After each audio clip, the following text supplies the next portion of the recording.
Šiame epizode kartu su Žygiu kalbamės apie tai, ką Lietuva daro gerai savo saugumo užtikrinimui, ką blogai. Kaip suprasti dabartinius politinius viražus JAV ir kodėl turime aktyvuoti visus įmanomus resursus, kad tik išliktume paviršiuje ir neleistume blogiui užlieti mūsų ateities. Antroje dalyje Žygis paskalbės su Stevenu Oludžes, Koščiuškos fondo vicepirmininku. Jie diskutuos apie Tado Koščiuškos palikimą, jo reikšmę Lietuvai, Amerikai, bei kaip jo pavyzdys gali įkvėpti mus šiandien, tiek kovojant už savo, tiek už kitų laisvę. Tai epizodas apie mūsų atsparumą, drąsą ir ryžtą veikti. Mano nuomonė, čia iki šiol geriausias mūsų įrašytas epizodas, tad nepabėkit ir linkiu jums gero klausimo. Sveiki vėl Žygi, kaip laikotės, dabar jūs Varšuvoje, ar ne? Taip, tik iš Kijevo, vakar paskutinis susitikimas su Zelenskiu, tai tikrai daug įspūdžių, 2 dienos Kijeve, buvo ir svarbu, ir įdomu, bet taip, jau pakeliui į Lietuvą. O kaip pati konferencija, pati kelionė į patį Kijevą, kaip apskritai nuotaikos Ukrainoje? Neramus laikai, aš prisimenu, buvau prieš pusmetį, buvo, aš įsivaizduoju, daugiau optimizmo tada, nei yra dabar. Žinok, keistas jausmas, aš jau 11 kelionę po invazijos darau su įvairiais europiečiais. Pradžioj atvažiuodavom tam, kad nuraminti išsigandusius ukrainiečius. Ir pasakyti, kad tuoj mes čia kažką pateiksim, suteiksim, padėsim, sustabdysim. Dabar toks vaizdas, kad tie europiečiai važiuoja nusiraminti Ukrainą. Ukrainoje daugiau ramybės negu mūsų pačių sostinėse. Na įsivaizduok, jie turi 600 000 kariuomenį. 600 000. Jų gynybos pramonė išaugo iki tokių apsukų, kurių neturi nė viena Europos šalis. Tai aš sakyčiau, galima netgi taip pavadinti, kad čia po savaitės įvyko toks savotiškas atsakas Münchenui, kai visi buvo šokiruoti po tų kalbų. Po savaitės Kijeve susirinko visa komisijos vadovybė, visi komisarai, daugybė lyderių, ypač išsiskyrė, aišku, Šiaurės ir Baltijos šalių lyderiai, bet ir prancūzai, ir vokiečiai, ir britų milžiniška delegacija, ir mūsų daug. Tai aš sakyčiau tokia Europos valanda, kur europiečiai po 3 metų tokių važinėjimų ir klejojimų, pilnai spaudžia, taip sakant, gazo pedalą, eina all in. Vokietijoje kaip tik įvyko rinkimai, kur sklinda gandas, kad jie iš tikrųjų nustatys naują kartelę minimum 3% gynybai. Kalbėjom apie tai, kaip atgaivinti tas gynybos pramonės kartu. Aš sakyčiau, labiau įkvėptas iš Kijevo grįžau, negu kad paskendęs mūsų socialinėse burbuluose, kur žmonės verkia, pyksta, rauda, o ten jie neturi tam laiko, jie tiesiog kovoja ir dirba. Labai viliuosi, kad jie žino galbūt to, ko mes nežinome, nes iš mano pusės, aš manau, kad mes pakankamai panašiuose socmedijų burbuluose sukamės, žiūrime tas pačias žinias ir turiu pasakyti, kad iš mano pusės aš kažkaip nematau daug optimizmo. Vis dėlto, jūs teisus sakydamas, kad iš esmės dabar išauš Europos valanda ir viliuosi, kad tokie, nešvaistysime tos valandos, kaip sakant. Bet man toks jausmas, bent jau žiūrint iš šono, kad mes neišnaudojame dabar tos valandos, kuri yra mums suteikta. Gerai, gal tie patys Britai ir paskelbė vakar, kad iki 27 metų pakels savo gynybos biudžetą. Aišku, dabar su Mercu, duok Dieve, jie prisims šiokią tokią lyderystės poziciją Europoje ir kad vokiečiai mus ves į šviesią ateitį. Bet vis dėlto, man atrodo, iš mūsų pusės biškį per tyla. Ir kai sakau, kad iš mūsų pusės, aš turiu omeny apskritai ir Europos vadovų taryba, ir užsienio reikalų ministrai visi, kažkodėl, manau, mes bent jau šiam momentui esame pakankamai įsibaiminę ir nežinom, ką daryti. Nu, gal ir žinom, ką daryti, bet manau, dar niekas užtektinai to nedaro. Nors reikia vis greičiau ir sparčiau judėti.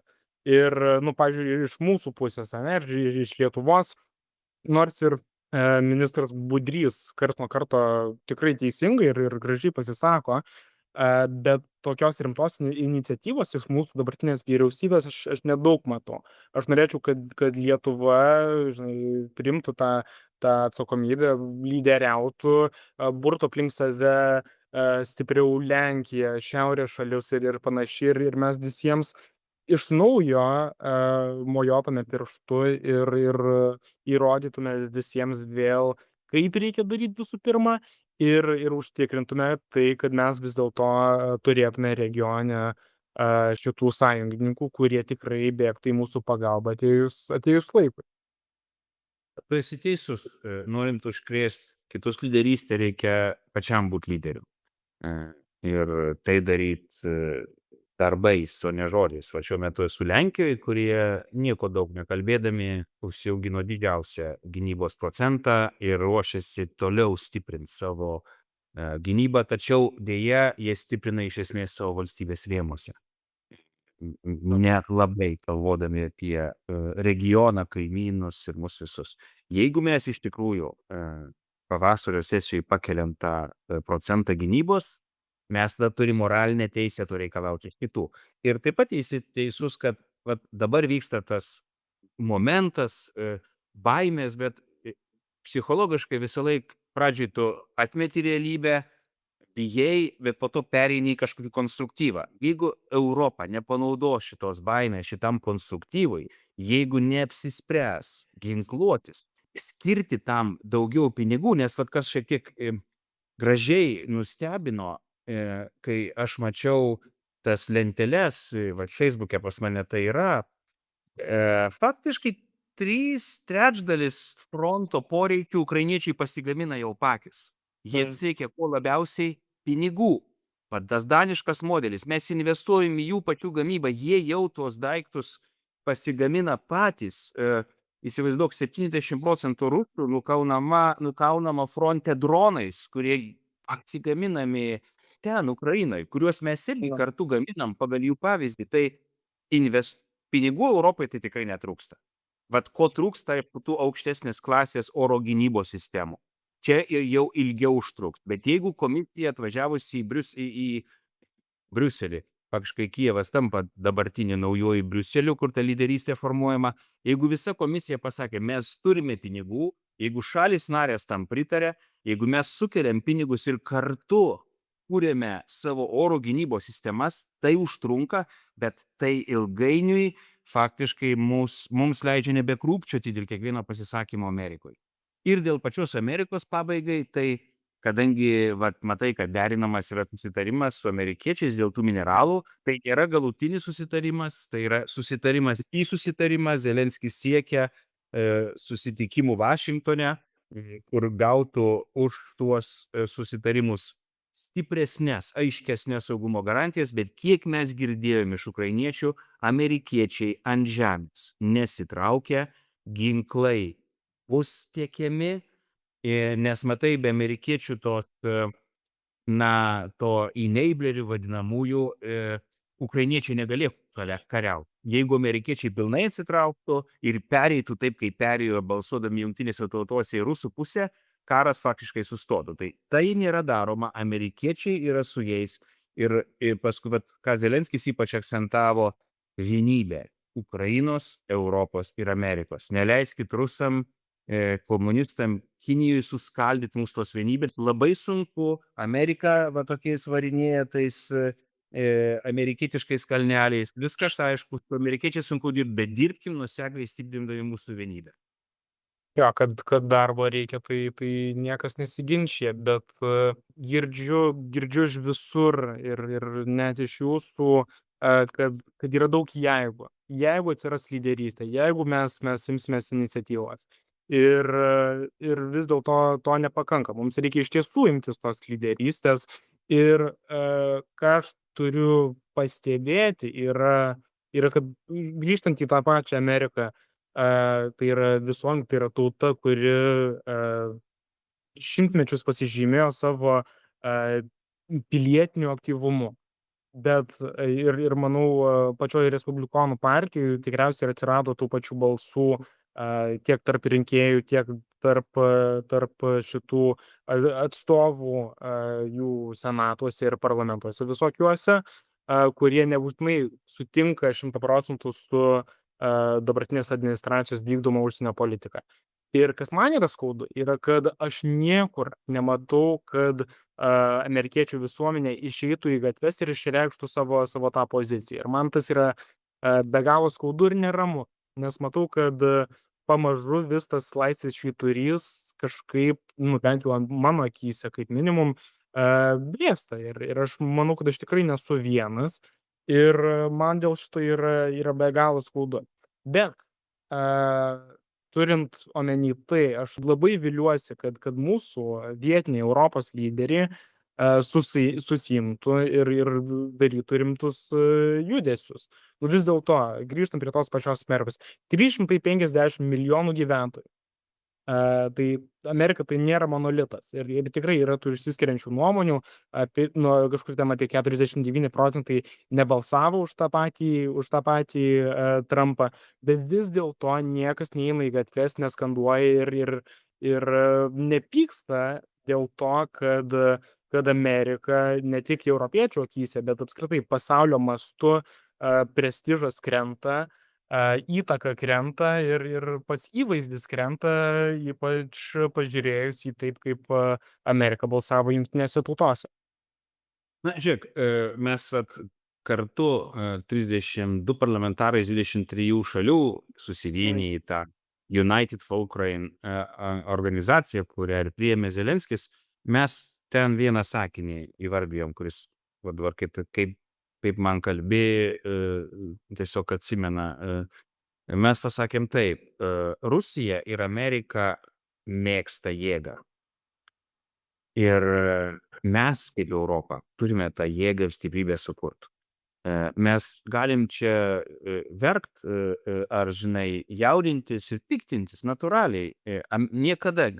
Niekada gyvenime aš nemačiau Amerikos balsuojančioj su tokiom šalim. Faktiškai pasaulio blogiukais, Izraelio nepriskirčiau, bet atsiprašau, visi tironiški režimai ir Amerika man yra koktu tai matyt. Tačiau jeigu mes norime, kad taip nevyktų, pasidarykim stiprus kaip Amerika. Mes esame didžiausia ekonomika kartu sudėjus, viena iš didžiausių palyginus su Amerika. Tai investuokim tos pinigus į mūsų stiprybę ir taip pat pasižiūrėkim į istoriją. Kada Britai įkalbino amerikiečius įsijungti, daryti antrą frontą? Kada Britanija, beveik iki 30–40% investavo į gynybą jau karo metu, nors logiškiau investuoti prieš karą, kad nebūtų to karo, ir praėjo porą gerų metų.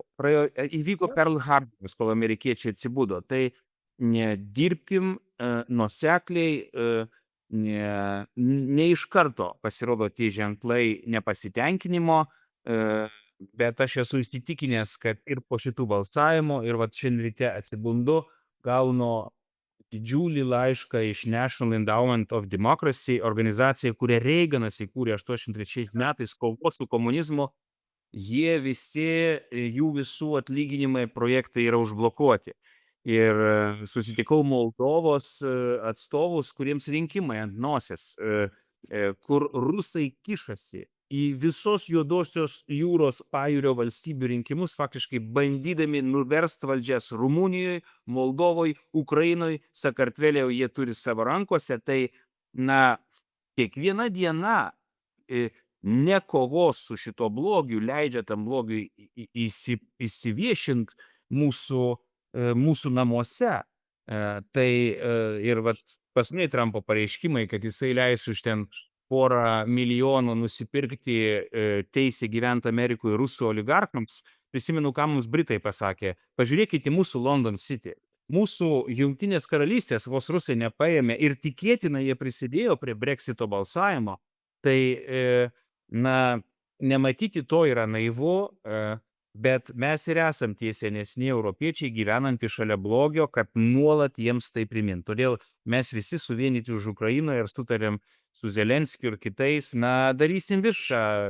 Amerikoje aš kitą savaitę esu Vašingtone 3-4 dienas, po 2 savaičių vėl Vašingtone ir dirbsim, na, kiekvienoj gatvėj.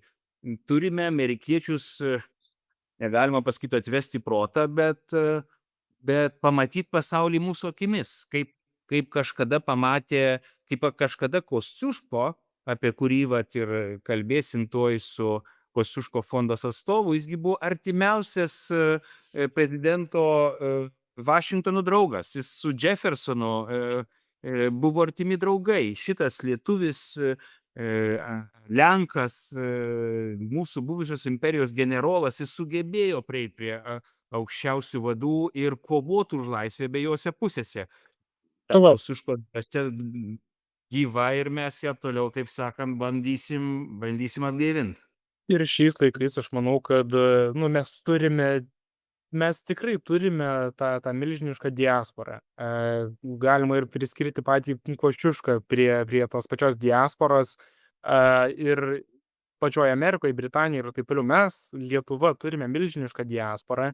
Ir man yra gaila, kad net šiuo metu mes ją dar pilnai nesinaudojame. Ir manau, kad tai yra puikus resursas, kuris tikrai galėtų dirbti, nu, visų pirma, supranta tai, ką mes išgyvename.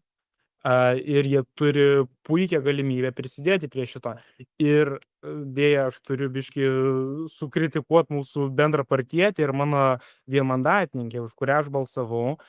Ne dėl to, kad aš balsavau prieš Armonaitę, bet aš dėl to, nes kai aš dirbau diasporos politikoje, tarkime, Dalia Asanavičiūtė visada buvo šalia ir labai veiksni ir labai puikios iš šios iniciatyvos, bet dėja kažkaip šiuo metu aš nematau, nu, gal čia per stiprus teiginys, bet aš labai norėčiau iš Dalios matyti daugiau pastangų verbuojant diasporą už Lietuvos saugumą ir už Europos saugumą. Tai gal net būtų įmanoma kažkada ypač kalbėti ir įsijungti į šitą podcastą ir pakalbėti apie ką diaspora dėl šito gali padaryti. Bet vat kitas dalykas, jūs paminėjot tuos pačius Amerikos finansavimų grantus ir panašiai, būtent pilietiniai visuomeniai, kuri, aišku, nemaža dalimi prisideda prie blogio atrėmimo. Aš pats dabar dirbdamas su Jaunųjų konservatorių lyga, mūsų artimieji kolegos, tiek iš Ukrainos, tiek iš tos pačios Moldovos, Solidarno Molod ir vadinasi Moldovarų organizacija Pas Moldova. Tai jie gaudavo iš esmės visą savo finansavimą iš būtent USAID ir panašių institucijų. Dabar jie tų pinigų negauna. Ir tai jiems, ypač Moldovos atveju, pasidarė daug sunkiau kovoti prieš tą pačią autokratiją, prieš tą patį Rusijos blogį ir kovoti už demokratiją ir tiesą. Ir čia yra kita problema, kuri kartais yra užmirštama mūsų pačių Europoje. Mes šitų žmonių nefinansuojame, nors mes turėtume. Ir gal net mums yra galimybė įsiterpti į šitą vakumą ir užpildyti savais pinigais. Sutinku, bet vat ką aš Amerikoje ir išmokau ir dėl ko amerikiečiai dažnai šaiposi iš europiečių, kodėl amerikiečiai turi remti visas laisvės kovas visam pasaulyje. O kodėl jūs nemokat susikelt pinigų? Net, žiūrėk, mes Lietuvoj tik praėjus 30 metų įsteigėm vadinamosius tos partinius institutus. Europinės dešinės institutas, liberalai savo ir socdemai. Na, tai yra tai, ką Reiganas padarė 83 metais, tai, kad dėja kol kas Trumpas bando šiandien paralyžuoti, bet tai yra labai sena praktika, ką mes faktiškai amerikiečiai išmoko iš vokiečių. Vokiečiai pirmieji kūrė tos partinius fondus, Adenauerio. Vat aš už savaitės būsiu CSU, Zeidelio fonde. Pas mus veikia visų 3 vokiečių partijų, ir žaliųjų nėra, yra liberalai, socdemai, vokiečiai. Tai tai pačiai Moldovai klausimas. Ateis laikas, kai jūs turėsit suprast, kad augint jaunus lyderius yra ir jūsų rankų darbas. Reikėjo pakeisti Lietuvoje įstatymus, kad leistų partijos finansuoti tos institutus. Ir, o šiandien, kai aš girdžiu, kad amerikiečių parama sustoja, tai aš žinau, kad Europa irgi imasi veiksmų, pavyzdžiui, konkrečiai dėl Moldovos, tai Makronas, prezidentas, imasi iniciatyvos suburti už Moldovos laisvę ir demokratiją esančią šalis, mes patys kaip Lietuva padidinam finansavimą ir sutarėm su Moldova, kaip dabar Ukrainai buvau, su Suvientais už Ukrainą, kad sutelksim visą pasaulį kaip United for Moldova ir bandysime kiek įmanomai padėti. Tai nėra didžiulė šalis, mažesnė net už mus, o keliai yra tie patys. Rusai taip pat sėdi jų vadinamosiose palūkių jie neturi, bet žemės ūkį, miesteliuose, kaimeliuose ir kalba tuos pačius melus, kaip pas mus kalbėjo kabutėse gerbiamas Karbauskis, kad sužlugs Lietuva, jeigu įstos į Europos Sąjungą, tai tikrai galim padėti. Pinigų turim, patirties turim, nesižvalgykim visais klausimais į Vašingtoną, daugybę dalykų galim pasidaryti patys. Jo, daug mes patys galime padaryti, bet tuo pačiu aš suprantu gal amerikonų, bent jau dabartinių emociją, kad jie kabutėse nenori būti vieninteliai, kurie paremia mūsų pilietinės visuomenės visokius ten, organizacijas, iniciatyvas ir panašiai. Bet iš kitos pusės reikia pripažinti, kad tai, ką jie gauna, kaip sakant, mainais į tuos pinigus, tai yra nepaneigia. Tas soft poweris to pačio USAID buvo nuostabus vadinamas assetas Amerikoms. Bet gerai, tiek jau to apie tą USAID. Gerai, bet grįžtant prie kito dalyko, ką jūs buvot minėję prieš keletą minučių ir per, manau, visas mūsų jau įrašytas serijas, ta vadinamai Pearl Harbor įvykį, ar ne? Tai buvo tas įvykis per antrą pasaulinį, kuris galų galiai įtraukė Ameriką link mūsų gelbėjimo. Tačiau man yra smalsu, kaip turėtų atrodyti tokio pat įvykio atitikmuo šiais laikais. Nes man šiuo metu atrodo, bent jau vėlgi, pabrėžiu, kalbant apie dabartinę Amerikos administraciją, kas turėtų įvykti Amerikoje, kad jie pagaliau suprastų ir atsikvošėtų ir suprastų, kad čia yra ta teisingoji kova. Nes vis dėlto pripažinkim, kad Amerika bene kasdieną patiria ten Rusijos visokius kibernetinius įsilaužimus.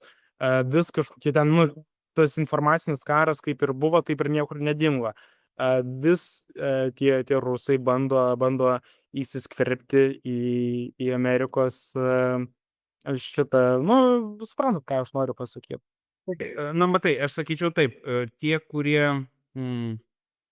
tie žmonės, kurie daro įtaką iš blogosios pusės Trumpui, nenoriu aš jų čia per daug įvardyti, bet ten yra daug stovyklų. Yra tie, kurie mūsų supranta, juos galiu įvardyti, generolas Kellogas, nacionalinio saugumo patarėjas Volsas, sekretorius Rubio, bet yra ir kiti.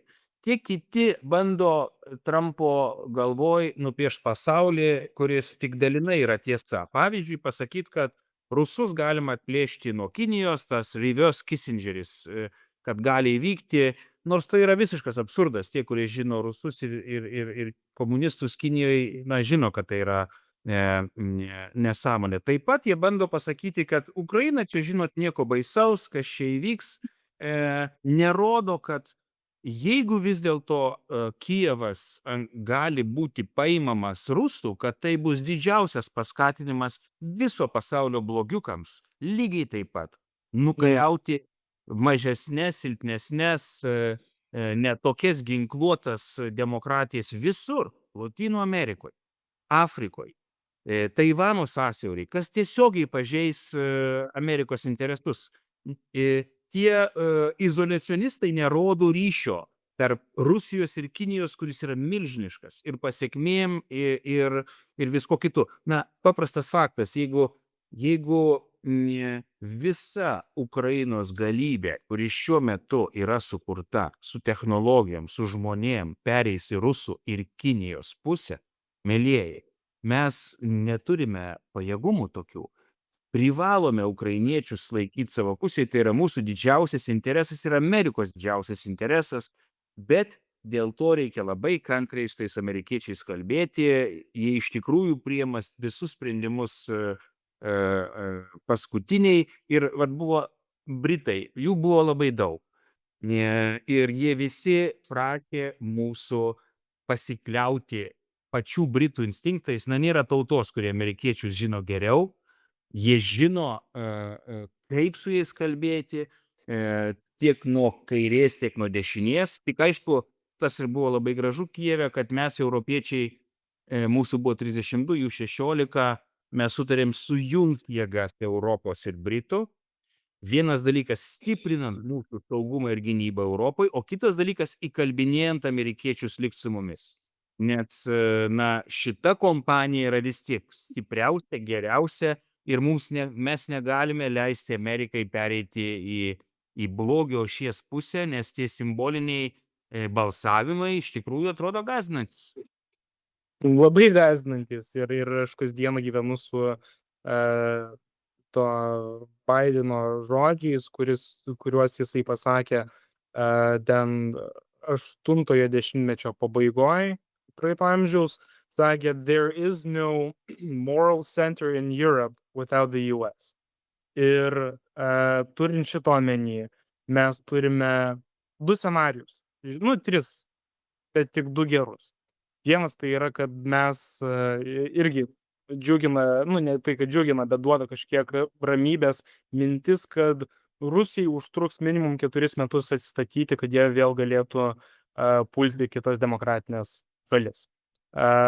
Ir gal per tuos 4 metus, aišku, tuo pačiu gal ir greičiau sulauksime tos Amerikos, kokios norėtume matyti. Bet už 4 metų yra vilties, kad sugrįš Amerika tikrai. O kitas variantas yra įrodyti tą Joe Bideną, kai jam buvo 30 kažkiek metų, kad vis dėlto yra moralinis centras, yra moralinis svoris Europai, kuris gali pats už save pastovėti. Ir labai daug dedu vilčių į tai. Aš užbaigiant pokalbį, aš tai pasakyčiau, pasimokykim iš istorijos.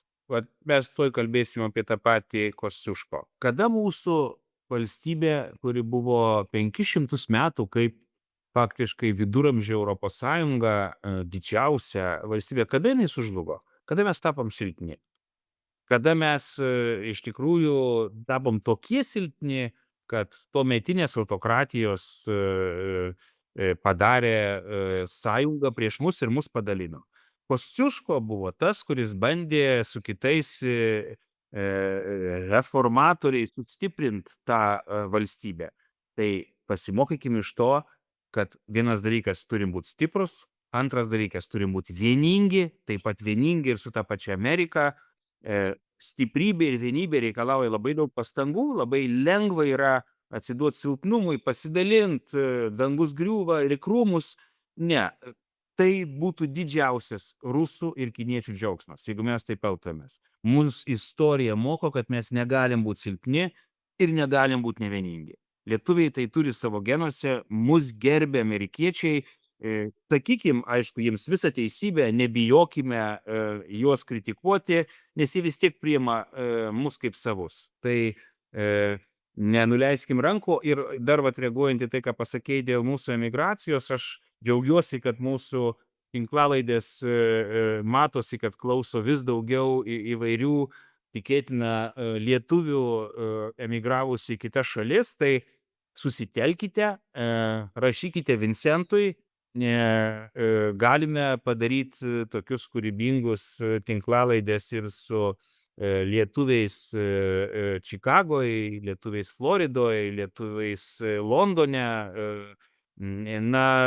Junkim jėgas iš tikrųjų, nes nieks geriau negu jūs nepažįstat savo buvimo valstybių. Ir čia pabaigsiu, ukrainiečiai dabar labai ieško ambasadoriaus Vašingtone. Na, kaip kuris sugebėtų tuos respublikonus įtikinti. Ir aš jums sakau paprastą dalyką, pažiūrėkite į lietuvių istoriją. Tokiais lūžiniais momentais geriausi ambasadoriai buvo mūsų emigrantai.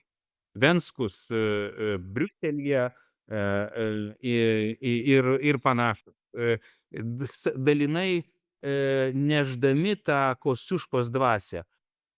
Ir tavo šeima, Vincentai, tavo senelis buvo toks pats Kosciuška grįžęs kažkada nepriklausomybės pradžioj, Kronkaitis generolas, kūręs mūsų kariuomenę. Tas pats Adamkus buvo savotiškai Kosciuška apleidęs gerbuvį, puikų gyvenimą Čikagoje ir įlindęs į visas šitas kova su sovietiniu paveldu. Tai mūsų jėga, kaip ir žydų, yra tai, kad mes sugebam apjungti savo diasporą vardan savo tautos. Tai tikėkime, kad mūsų tinklalaidė prie to prisidės. Puikų žodžiai. Ačiū labai, o iš savo pusės tai užbaigsiu savo dalį, sakydamas, kad vis dėlto vilties yra, jeigu tik nenuleisime rankų ir neatsisėsime ir nepasiduosime. Taigi, ačiū Jums labai, Žygi, kaip visad ir iki kito karto. Iki, Vincent, ačiū tau. Okay, Steve. So we know each other for many years, but people don't know in Lithuania about you, about your great foundation. Would you be so kind to say a few words? Who are you? Why it is important for Lithuania what you do? Why it is something that links Poland and America? So, short story about Kosciuszko and you. Please. Okay. Thank you, Žygis. I'm so happy to be back in Lithuania. I'm so happy to be able to talk to you. So I'm a retired U.S. Army officer. I'm from Wheeling, West Virginia, so a small town. I was in the Army for over 20 years. I graduated from the United States Military Academy. My wife is also an Army officer, retired Army officer. We taught at the Military Academy. We were able to serve all over the United States, to serve time in Europe, to serve time in the Middle East. So the way that I met you was through an association that I have at the Military Academy called the American Association of the Friends of Kosciuszko at West Point. Kind of a mouthful. So when I was at West Point as a cadet, I knew about Kosciuszko, this great, usually Polish engineer that comes, helps the Americans during the revolution. And we have a monument to Kosciuszko, second oldest monument in the world, 1828. The monument is put up. Military Academy only starts in 1802, so very early. When I was teaching, I got involved in this event every year. And I was very impressed that Polonia would come to this event. People that didn't know the military, people that didn't know the Military Academy, but they came to celebrate this hero of Poland, this hero of the United States. So as I got more involved in that, and I started to learn the history, you also learn Kosciuszko, when he is born. He's born into the Commonwealth period of Poland and Lithuania together. When Kosciuszko is born, he's born in what is today modern-day Belarus, which was part of the Grand Duchy of Lithuania, which was in Commonwealth with Poland. So as a historian, I taught history at the Military Academy. When you learn about Kosciuszko, you start learning that this is a person who, for the time, was very unique and particular and should be studied and honored, but also what he stood for carries through to today. So as I worked with my association, particularly once I retired from the military and had more time, we would always focus on the Polish side. Then one year we had a professor come, professor of Lithuanian history, and he came and he talked about Kosciuszko. And so I really started getting into that side of it. So when we did that, even some of the Poles said, "Oh, Stephen, why do we have the Lithuanians come?" And I said, first of all, if anyone wants to honor Kosciuszko, we welcome them and honor them. And then as I started to learn more, it was important to say, wow, Kosciuszko, he was from Poland and Lithuania. The Poles clearly honor Kosciuszko, but the Lithuanians do too. And I think as I even come to Lithuania and talk to people, some say that and some say, well, we know Kosciuszko, but. So I use our events at West Point as a way to bring together United States, Poland, and Lithuania.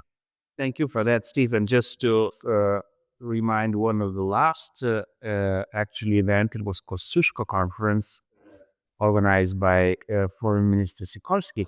But Kenyans, they were a bit offended because Sikorsky called him Polish, Belarusian, and American hero. And though we had a foreign minister there, in Lithuanian social media, we had outcry, my God, but he's Lithuanian. He was thinking himself as a citizen of Grand Metro of Lithuania. He was calling himself a Lithuanian. He was speaking Polish. He was born in Brest. But really, thank you for this, trying to put the puzzle together and trying to show the whole identity of that man. So I'm glad you say that, because I had so I was in Vilnius all week. So when that happened, two people immediately came up to me and they said, "Oh, Stephen, did you see what happened in Poland?" And I said, "No, I wasn't checking the Twitter and checking the news." And so when they showed me that or told me that, I said, the foreign minister missed an opportunity, because he could have said, they were honoring the birthday of Kosciuszko. So not knowing exactly what he was maybe trying to do, maybe reach out to a Belarusian dissident in the crowd. But to me, particularly as a soldier now, I really hold up Kosciuszko as an opportunity to bring together 3 NATO allies. So I was a little disappointed that our Polish friends didn't focus on that. But I said, hey, that's okay, because then they told me, the Lithuanians said, no, he didn't mention us. He should have mentioned us. So I think that is good. The other thing I'll say, and this is why I come to Vilnius. First time I came, I was on active duty. I was on the Joint Staff. I was the military rep to the U.S. delegation to the NATO High-Level Task Force. We were coming to work with the Baltic states, and Lithuania hosted our event. And the first thing they did for the American delegation is they took us to the museum. I think it's changed name a little bit, but the old KGB Uprising Museum. And they really wanted the Americans to learn a little bit of the history of Lithuania, to learn what the Lithuanian nation had been through. And I think I understood that, the idea of, they were basically captive under the Soviet times. They became part of the Soviet Union. But to see that museum, particularly here in Vilnius, you see what the Lithuanian people went through. As you know from Lithuanian history, about 30,000 troops died in the woods waiting for Americans, learning English, and they came only after NATO Prague summit in 2002, when Bush courageously said that from this day, every enemy of Lithuania is the enemy of the United States. Yes. But let me challenge you a bit, because in Lithuania, people are worried. They exactly remember those words of Bush and ask me, as former ambassador in US, do you think America would repeat those words today when, even going back to Kosciuszko, our old state was defeated by 3 autocracies of 18th century, Russia and Austria. The same happened till Yalta. They decimated us, they divided us. And now when you see President Trump, embracing Russians, our eternal enemy, and siding us out from the table, and saying nasty words about Ukrainian leader, who is our leader of the region. People in the streets of Vilnius say this is Yalta too, but this is the day it is done by great America. I try to defend American leaders, trying to say that it will never happen. But what can you say about, how can we defend America today when from 18th century, from times of Kosciuszko, we've been standing on one side of barricades, and now it seems like, or maybe it's just, maybe it's wrong, maybe it's just an impression, but I feel a bit like during first years of Obama. You remember, I landed in DC and he was resetting its relations with Russians. I was shouting and crying and protesting. I even made a protest in front of the White House. They hated me in DC then, but we don't want to be hated by Americans. We want Americans to stand on our side, like we stood on their side with the times of Kosciuszko. And I remember Obama say, "Thank you for your General Kosciuszko." He said to me, like ambassador, for defending our freedom. So what's happening with our American brothers? Yeah, no, and that's a good point. And when you and I first met, and we had talks about this, and you and I were at a conference one time, and this was during the period where we had a reset with Russia. We had a pivot to Asia, which was taking U.S. forces and focus away from Europe. That was the beginning of it at a smaller level, and we've since continued it. But the one thing you said in a conference, and I think I had just retired, so I could maybe enjoy it more than if I was still on active duty in uniform, is you said, we want the United States to be the United States, to act like the United States, which means, and I take that as a compliment, which means the leader, which means a strong power, but also the moral power to say, we're going to stand up for the right reasons. So yes, now we do have a very difficult time. And I think the first thing I've always done, just to kind of highlight the importance of Lithuania and even Poland. So as a military officer, when I was on active duty or now retired, when I would travel home to my home state of West Virginia, when I'd travel around the country, and I would talk about, well, I do this, I have this nonprofit group that honors Kosciuszko. We bring together Poles and Lithuanians. I travel to Poland, I travel to Lithuania. And Americans say, well, why do you do that? Where is Lithuania? Why are they important?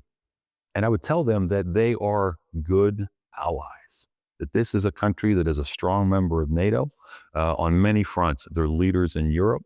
They take a strong stance in the region with their Baltic neighbors, with Poland, particularly standing up to Russia. They have been leaders in supporting Ukraine. They have been leaders in supporting Taiwan. Standing up on many fronts. And then I say, when I travel there, I feel welcome. I feel like home. I said, these are good people. They have a great society, a strong economy. As a soldier, I say they take their defense very seriously. So for the United States, and I think you'll appreciate this, President Trump's position now and in his previous administration, in many ways, it does mirror other administrations, other secretaries of defenses, where they said, hey, look, the United States has been the leader of NATO since the end of World War II, but that means we put the most resources in. We send the most troops. We spend the most money. We want the Europeans to do more. Now, some of that is the style in which you do it. And I think it's reasonable to say, hey, our European allies, some nations much smaller, but you need to modernize your military. You need to put more towards defense. And we've been doing that. And I think Lithuania has shown that. Stop a bit and ask another question that we've been asking our brothers and sisters Poles for last years. They are great military power. They are military legions. We're trying to catch up with them. What we kind of notice, maybe this is still complex of a smaller neighbor, that they're building those muscles for themselves. Like, we have some caveats that are not allowing, to use their military power to defend even Lithuania. Can you imagine, even in the previous term of government, we've been starting to negotiate with Poles. Guys, you are becoming so strong, and we're building our muscles. Why don't we cross some stereotypes that we had and some little conflicts that we had over Vilnius? Why don't you think about,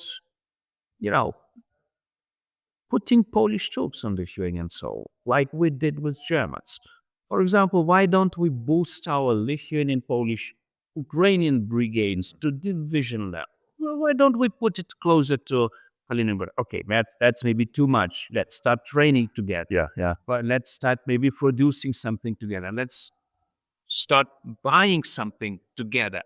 But with this making America great again, I feel the complex of every country making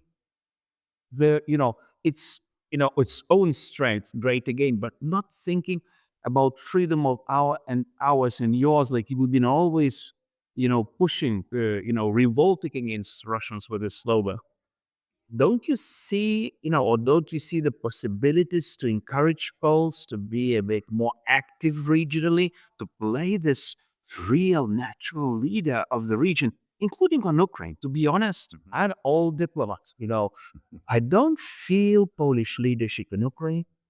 We are jumping beyond our weight, as always. Yes. In Moldova, in Georgia, in Armenia. I don't feel that Poles are doing it for the region. And I was deputy foreign minister. I remember late Kaczynski. Oh my God, with Adamkus, it was a golden period. We've been moving together.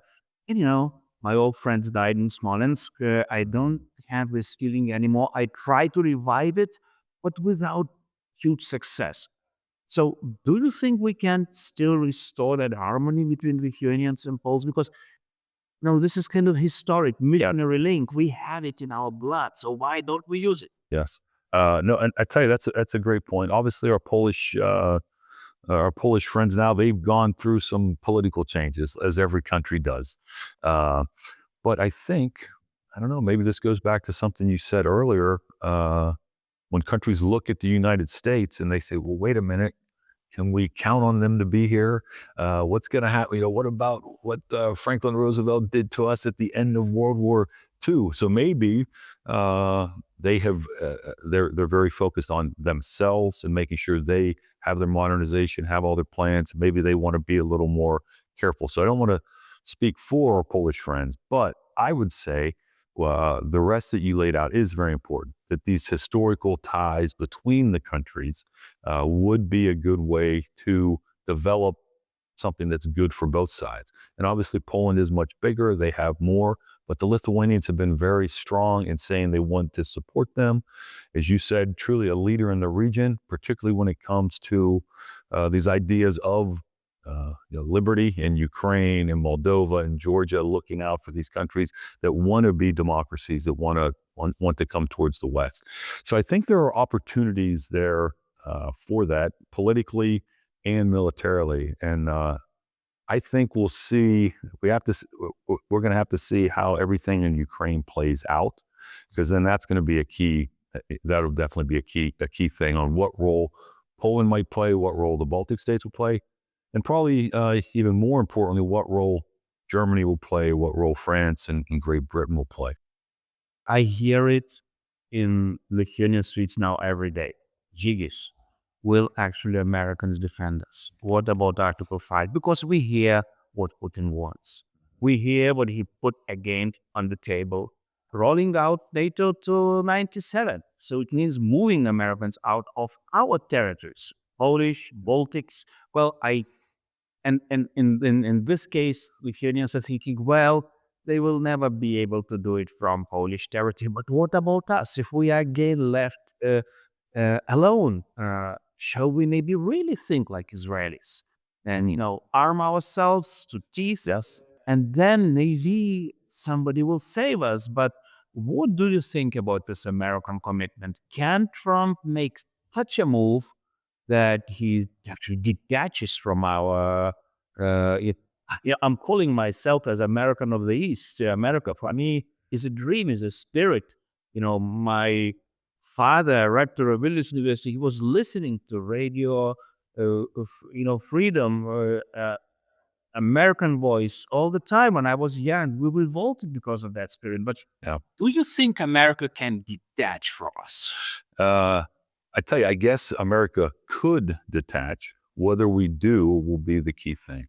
I tell you, another thing you said is why I always have respect for the Poles, but in particular the Lithuanians. You're talking about your father listening to the radio. I know your colleague Rolandus, when he became ambassador, he had the same situation where he would listen to that radio. I'm just old enough, I think, where the time when I was coming into the military, and now I have Lithuanian military officer friends that are retired, and we said when we started this, we were on opposite sides of the wall. So an officer in their mid-50s, right before the Cold War ends, and we said we were on opposite sides, but now we're together, and we have that respect for them. For what the Lithuanians have done. So I think when President Trump talks like that, our European allies should be very concerned. To me, I think Americans should be concerned, because part of that's going to be, okay, what is NATO all about? Why are we in NATO? What does this mean?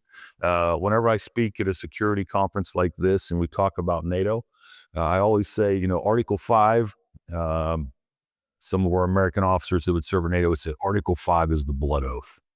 An attack on one is an attack on all. If someone is in peril, we're all coming to their aid.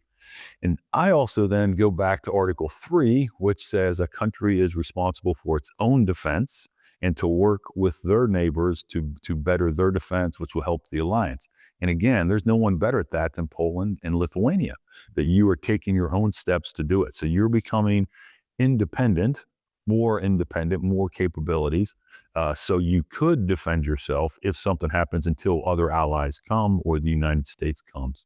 To me, I would say if we are in NATO until the day we would ever get out, which I do not think we would, we have to say if Article 5 is invoked, Article 5 is invoked, and we will send forces, we will come to the aid of our allies. But just talking about that is, it's very serious, and it's something that, I look and I say, oh my gosh, do we really want to get into this? But I think if we come through these next months or years, Europe will be stronger, individual countries will be stronger. The U.S. will be able to maintain a leadership in Europe and a supporting role. And more importantly, we'll be able to maintain that kind of moral position where people like you that say, I love America. I understand America. America has been this example. Another one of your colleagues over in the Parliament, when he gave his opening remarks, our friend Chairman Jelenskis, he talked about that, being in America, seeing America as this great country. And as you know, my friend John Kronkaitis, when he was the chief of defense, Jelenskis was one of the first exchange cadets he sent to the United States. And he said Jelenskis talks about, I was there for 9/11, and I saw what the United States went through, and I saw how the United States came together. And he said, I was even more inspired by that. I knew the American history. I knew what they did in World War II. I knew what they've done, but 9/11 inspired me even more. So when we have allies like that, like you, like your colleagues here, yesterday I was out at your military academy. We had a group of cadets that came for the forum, who were doing a semester abroad in Latvia. And so I brought the cadets here for that. And then I took them out to the military academy so they could see what one of our allies is doing to prepare their future officers. And maybe that gets back to sort of the legacy of Kosciuszko. If we can emphasize to younger citizens, and maybe more importantly, younger cadets that will be leaders in the military and go off to be leaders in society, that we have things in common, that the United States and Lithuania, they share a common historical hero, but they share a common today, working together, trying to make NATO stronger, trying to make countries stronger. And because of that, we'll have a stronger tomorrow. Steve, can I remember sensitive, important moment in my life? 3 days before crash in Smolensk, I went to Poland to meet international advisor of late Kaczynski, Mariusz Hanslik. For strange reasons, he rolled the red carpet for me. Wow, I said, Mariusz, what are you doing? Those Polish soldiers greeted me. Well, okay. We went into the chapel where Kaczynski was always praying, and he said to me it was the last talk before the crash. I was trying to speak something practical, what else, we do. And he was speaking in most kind of religious tone. Žygis, Lithuanians and Poles have a mission. We've been always trying to liberate those nations. We've been trying to fight against the oppression of Muscovites. Let's continue that mission to the end. Those are just us who understand it, who can do it, who can impress Americans and Europeans with this mission. And he died together with his president 3 days after. Explain me. I'm not a military man, but when I see figures, when I see the power of Ukraine, they have like up to 100 brigades trained with, they are like military gods right now. They know how to win against oppression. Russia, I would say, lost already because for 3 years, as to make this World War first kind of entrenched warfare, this is not Russian Empire. This is the end of the Russian Empire. But I'm lobbying Ukrainian NATO membership for I don't know how many years. I was in Bucharest when French and Germans blocked it. And I continuously lobbied it when I was ambassador in America without big success under Obama. Then I saw Biden in Vilnius and I was so shocked. I thought, well, our dear Biden, our Irish Catholic who we've been praying at the same churches and drinking the same beer and eating the same Polish Lithuanian sausages, he could, of course, come to Vilnius and extend an invitation because just Chancellor Scholz was a problem. Instead of that, he just took the line of Chancellor Scholz and he blocked it. We rallied Europe. So, and even, okay, I thought if Biden failed, whatever, we will discuss then it with Republicans. And instead of again pushing NATO membership and having this huge military power on our side, there's this reset with Russians with a strange idea that you can do kind of reverse Kissinger, that you can detach the empire of evil, the KGB to the core, communist, because this is 100 years of KGB, detached from the worst communists of the planet in China. When you say to Lithuanians, they laugh. How can you detach KGB from communists? This is the same devil. They hate Americans. They will do anything to destroy your leadership. So it's like fooling.